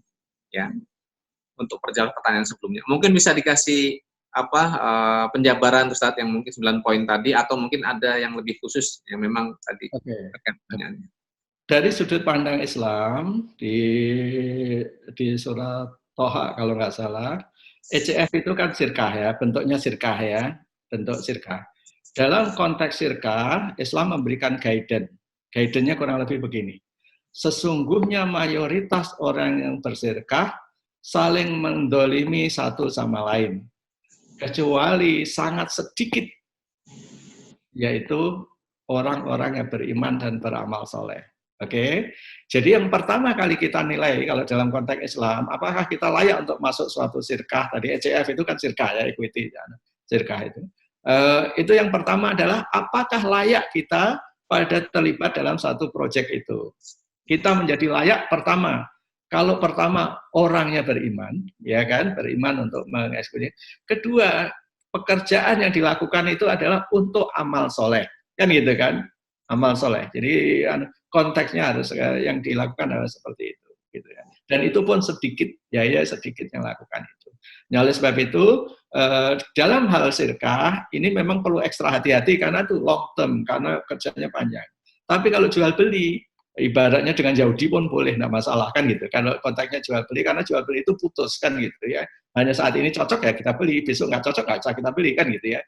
Jual beli semacam itu gitu ya. Jadi kalau sirkah ada panduan tadi gitu. Nah, dengan panduan tadi setelah kita melihat oh ini dalam konteks amal soleh, insya-nya orang adalah amin amanah, konteksnya adalah qawiyun amin kan hafidun alim. Jadi katanya qawiyun amin itu artinya kuat, profesional, amin amanah, hafidun alim, pandai, pengelolaannya bagus. Manajemennya bagus, rapi, dan dia berilmu. Jadi dia mempunyai ilmu. Seperti Nabi Yusuf itu adalah hafidun alim.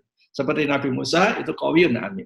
Kan kurang lebih seperti itu. Jadi panduan-panduan semacam itu semua ada di Al-Quran untuk memilih mitra yang akan kita ajak sirkah. Baru nanti tools modern seperti 9 pertanyaan tadi. 9 pertanyaan itu apa yang kita harus jawab sebelum kita invest pada orang untuk invest. Pertama adalah siapa pasarnya, itu siapa kan gitu ya. Jangan sampai kita biaya greenhouse tapi pasarnya belum jelas kan gitu ya. Terus bagaimana dia menjangkau pasar itu? Ada pasar kalau dia nggak punya cara menjangkau dia nggak akan bisa menguasai. Bagaimana mempertahankan pasarnya? Apa value proposition, kelebihan produknya apa? Terus punya aset apa dia untuk mendeliver value proposition tadi? Apa aktivitas utama bisnisnya? Siapa mitra-mitranya? Bagaimana struktur biayanya? Bagaimana struktur income-nya? Itulah kurang lebih 9 pertanyaan yang harus dijawab. Mungkin ini 9 pertanyaan ini yang di BMC itu Ustaz ya? Nah, ya kurang lebih seperti itu. Oke, baik. Oke, terima kasih. Ini pada pertanyaan berikutnya. Ini ada yang memberikan info gudang untuk distribution hub di area Cibinong Bogor, area 4.500. Oke. Nah, ini bagaimana sistemnya? Ini monggo dihubungi tersendiri. Ini ada yang bertanya dari Ibu atau saudari Azizah, ya. Beliau tertarik mencoba sausnya. Apakah ada pelatihannya, Ustadz, seperti pelabuhan sabun handmade dahulu? Ya, monggo, Ustadz. Insya Allah bisa Bu, nanti kita kirim nanti kontak staf saya untuk di admin untuk kita kirim ininya apa namanya kalau mau nyoba menu Abasa nanti kita kasih guidance-nya. Pelatihan untuk saus mayonya tadi itu apakah dibuka untuk umum, Ustadz, atau bagaimana?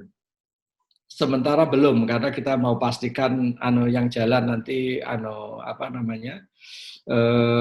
platform supply chain-nya gitu ya. Platform supply chain-nya. Nah, setelah itu nanti setelah supply chain-nya jalan baru kita petakan siapa belajar apa.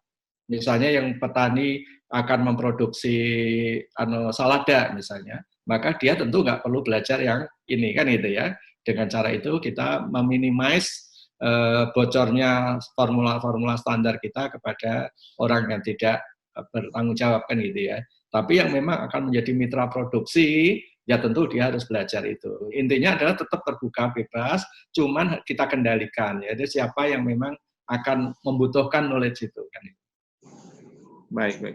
Jadi insya Allah untuk teman-teman yang khususnya terkait tadi ya mungkin dengan bisnis saus mayo atau koko salad tadi mungkin bisa dilibatkan gitu Ustaz ya, bisa terbuka. Nanti akad amanah. Jadi akad amanah itu kita berikan semua ini kita, tapi dia menjaga amanah itu. Kurang lebih seperti itu. Oke, ada akad amanah. Karena insya Allah saya juga memiliki jejaring petani Ustaz khususnya di Sumatera, Jawa hingga Nusa Tenggara gitu, yang bisa diberdayakan insya Allah. Kemudian ini dari Pak Fadian. Ya. Pak Iqbal, bila kita mendapat dana dari luar untuk memakmurkan bumi kita, apakah ini juga termasuk bisnis model yang salah dalam pembiayaan? Karena kami juga mensyaratkan nilai-nilai syar'i. Mereka setuju, mohon arahannya. Apa pertanyaannya awalnya mau? Dapat dana investasi Ustaz untuk proyek memakmurkan bumi Allah ini, ya, untuk pembiayaan proyek seperti itu. Nah, bagaimana Ustaz? Syarat-syarat syar'inya bagaimana? Dia mempunyai dana, pemilik dana. Investasi, dapat investor dari luar non-muslim. Oke. Dapat investor dari luar dan dia non-muslim. bagaimana mendanainya, kan itu ya, bagaimana. Nah, ini tadi yang panduannya. Jadi ketika investor itu akan menjadi bagian dari usaha kita, sirkah gitu ya,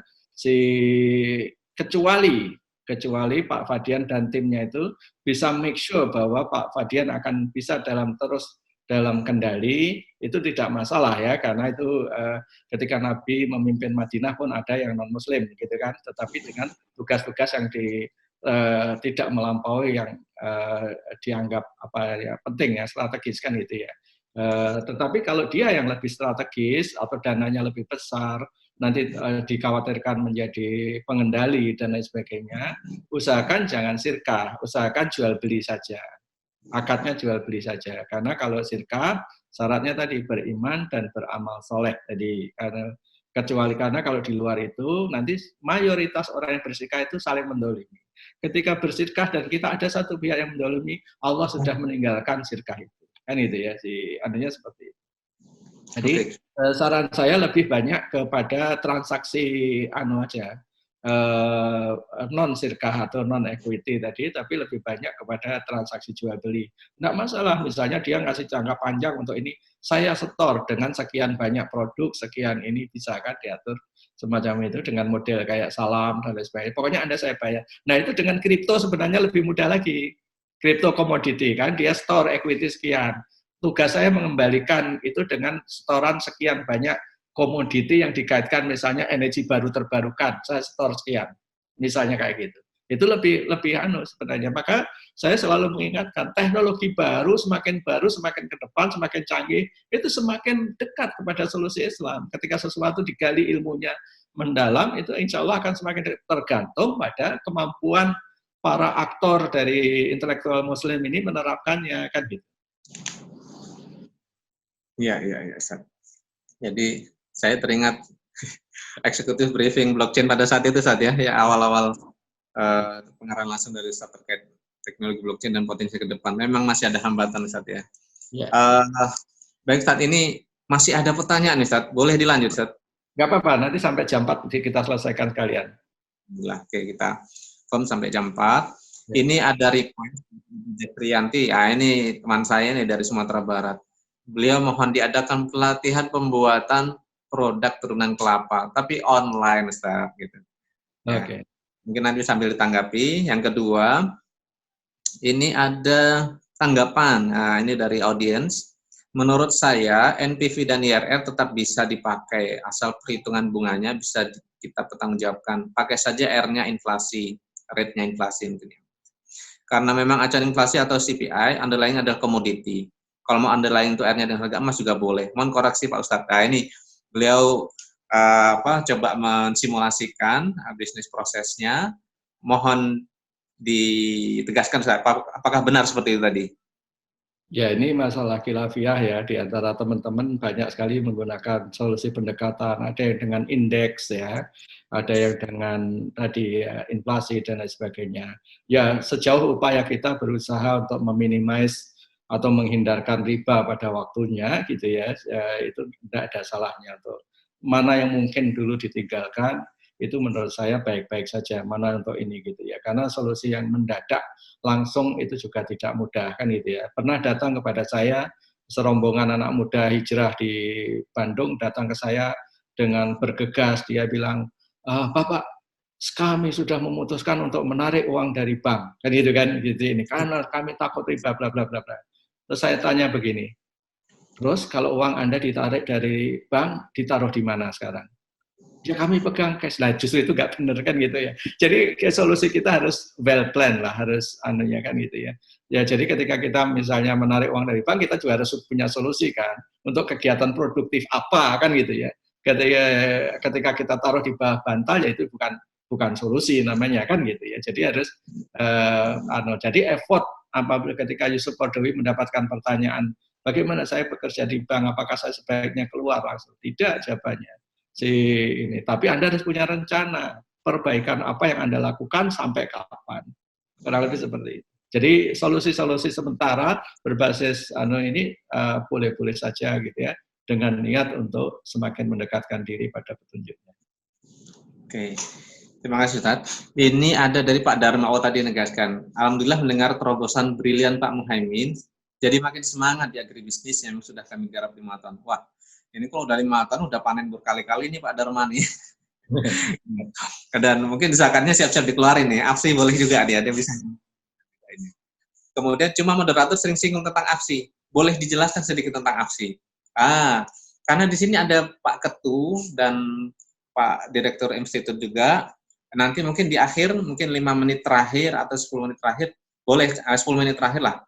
Ini mohon penjelasan atau sapaan ya dari Pak Ketum, Bang Ronald Wijaya, dan juga Ustadz Emil Dharma. Gitu. Kemudian, ini baru Ustadz Emil Dharma nih. Pak Iqbal, mengenai ketahanan pangan, mungkin tidak sigap, atau mungkin banyak kesulitan karena banyaknya intervensi dari berbagai pihak terkait maraknya barang impor, petani, dan lain-lain. Kira bagaimana solusi yang tetap wajib kita lakukan perihal ketahanan ini walaupun adanya keterbatasan dari negara. Ini. Nah itu Pak, jadi memang dalam hal pangan ini kan kita boleh dibilang tidak berdaulat kan Pak. Kita sudah disetir makanan kita itu udah 50 tahun lebih Pak. Kita tidak bisa nanam gandum satupun tumbuh, tapi kita menjadi pengimpor gandum nomor 2 terbesar di dunia. Ya, itu kan menunjukkan betapa makanan kita itu disetir oleh pihak-pihak yang berkepentingan itu kan gitu ya. Ini kan gitu ya. Kedelai pun kita makan tempe pun tadi 97,5% adalah impor gitu. Tapi meskipun demikian, saya juga tidak menyalahkan pemerintah saja kan gitu ya Pak ya. Karena kembali kepada kita, apa yang bisa kita lakukan, kan gitu kan Pak ya. Itulah mengapa seandainya jika sekiranya penduduk suatu negeri beriman dan bertakwa, lihat, siapa yang dituntut beriman dan bertakwa? Penduduk kan, maka akan dibukakan pintu berkah dari langit dan bumi. Jadi saya pengen mengajak gini sama teman-teman ini, mungkin pemerintah punya keterbatasan, dari waktu-waktu berganti, tidak stabil, karena banyaknya intervensi, banyak kepentingan, dan lain sebagainya, Tapi sudahlah, kita terima apa adanya itu, tapi kita kembalikan pada diri kita, apa yang harus bisa kita lakukan, kan gitu ya, semampu kita, semaksimal yang kita bisa. Kan gitu ya, dengan ini. Karena apa? Negeri yang diberkahi dengan rezeki dari langit dan dari bumi, karakternya apa? Penduduknya beriman dan bertakwa. Dan takwa ini adalah mengamalkan petunjuk-petunjuk Allah sampai detail-detailnya tadi, termasuk dalam hal makanan dan lain sebagainya. Jadi kembali ke kemampuan kita, Pak, ayo kita kerjakan bareng, ayo kerja maksimal, syukur-syukur dengan itu nanti pemerintah ikut istilahnya terpancing atau ikut terinspirasi untuk mensupport kita ya, alhamdulillah.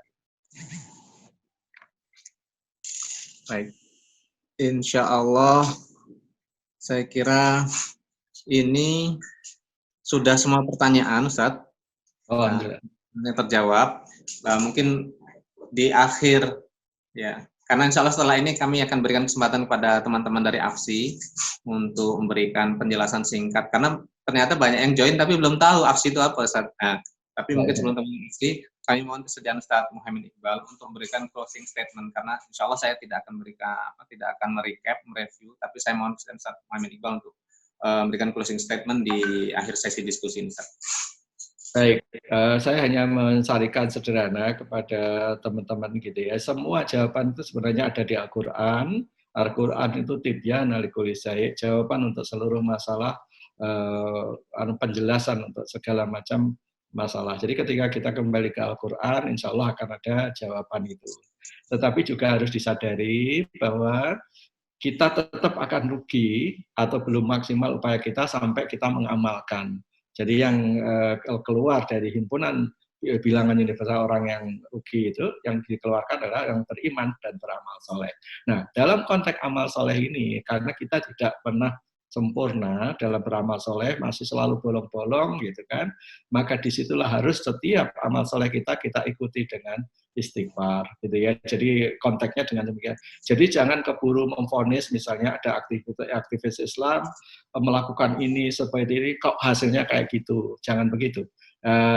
dia sudah berusaha melakukannya semaksimal yang dia bisa, kekurangannya dilengkapi dengan istighfar. Insya Allah dengan cara itu kita bisa selalu berprasangka baik pada saudara-saudara kita yang berusaha mengamalkan Al-Quran untuk mengasih jawaban pada masalah besar yang dihadapi umat saat ini, insya Allah.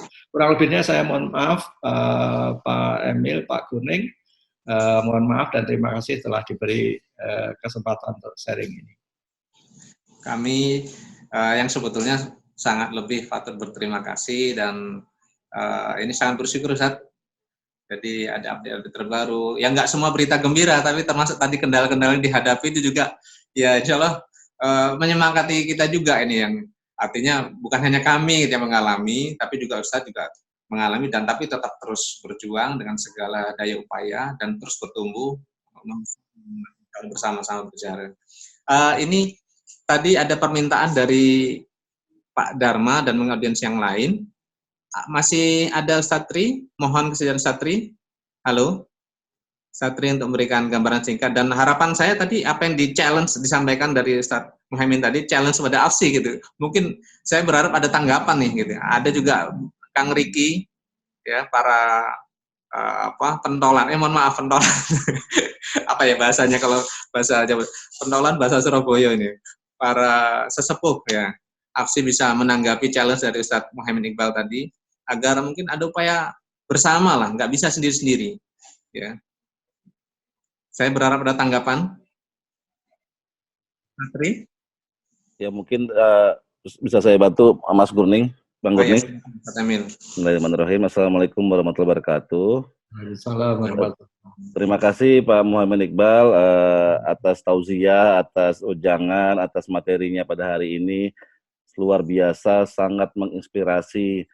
Semoga ini menjadi pengalaman, pelajaran, dan langkah-langkah buat yang akan kami coba lakukan di kemudian hari terkait bagaimana cara memakmurkan bumi di Indonesia yang senantiasa selalu menyertakan napas-napas ekonomi Islam, napas-napas Al-Quran dan ajaran Rasulullah dalam setiap langkahnya. Amin, insya Allah.